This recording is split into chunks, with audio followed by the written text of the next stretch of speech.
i Shishin dhe agjensitë e tjera, raportimin me njerëz me tjera. Kjo mund të interpretohet në thojza dhe si mbyllje e kufirit, sikur e ka shkruar dhe kolegu?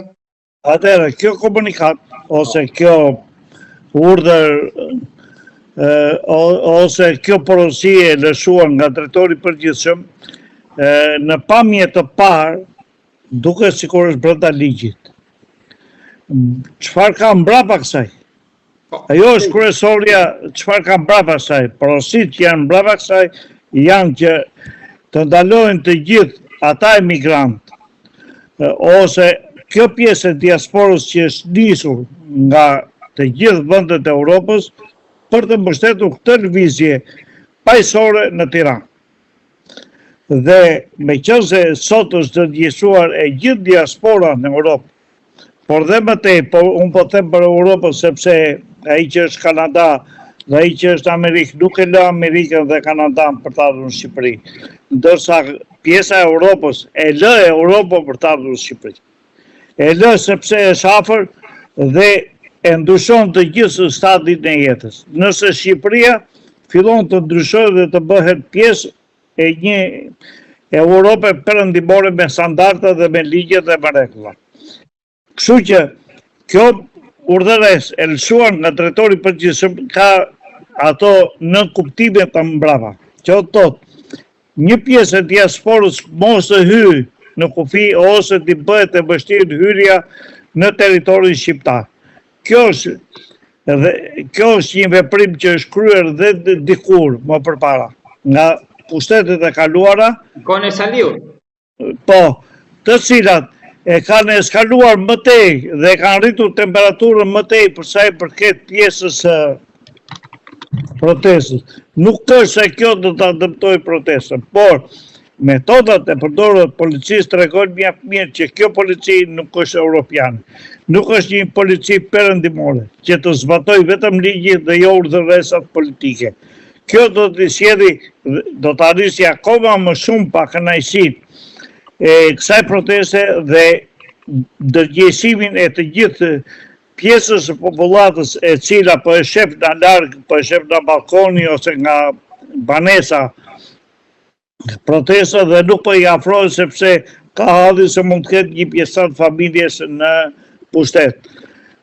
Kjo po e ndërgjegjëson akoma më shumë pjesën e protestës.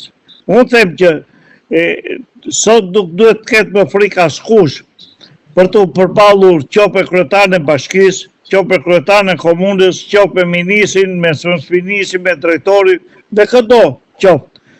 Dhe për t'ia thënë në sy atë patreqi që ai e shikon të arsyeshme që i është bërë.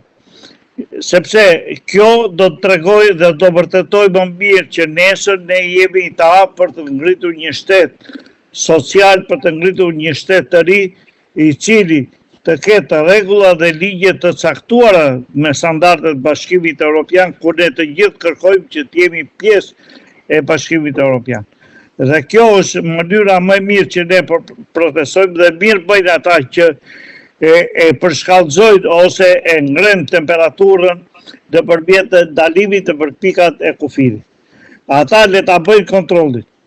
Për sa i përket pjesës kriminalitetit. Ne nuk jemi për të mbrojtur kriminalitetin. Ne jemi për të mbrojtur atë pjesë të popullatës që është e pambrojtur, që është të përkëmbur për gati 35 vite dhe nuk po gjen dot drejtën. Ne jemi për një ndryshim dhe për standard tjetër jetese në arsim kudo, në çdo pjesë të jetës ku ne prekim padrejtësitë dhe të gjitha mohimet e drejtës qoftë të kartës europiane, po qoftë edhe të kartës bardhë, atë të Magna Cartës. Avokat, po dje për herë të parë pas 33 ditëve protest, reagoi ambasada amerikane në Tiranë.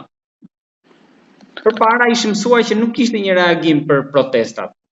Ndërkohë që dje ka reaguar dhe si duket për protestën e 4 korrikut që është paralajmëruar, duke theksuar që për qytetarët e saj në Shqipëri të shmangin demonstratat, të jenë të kujdesshëm, të mbajnë gjithmonë një plan në emergjencë në rast për shkallëzimit, të ndjekin mediat lokale dhe njoftimet publike etj. Ky njoftim vjen në një kohë kur protestat vazhdojnë prej disa ditësh. Dhe institucionet e sigurisë kanë shtuar masat për tubimet. Tani, pse mendoni që reagoi ambasada për herë të parë pas ditësh edhe për protestën e 4 korrikut që pritet jetë e dyta marrja? O kanë informacione mendon që mund ata në burimet e tyre kanë një informacion shumë më të gjatë se sa gjithë pjesa e popullatës. Dhe ky informacion ka ardhur si rezultat sepse ata e shohin e kërsin dhe për shkallëzimin e dhunës dhe forcës që do të përdorë shteti.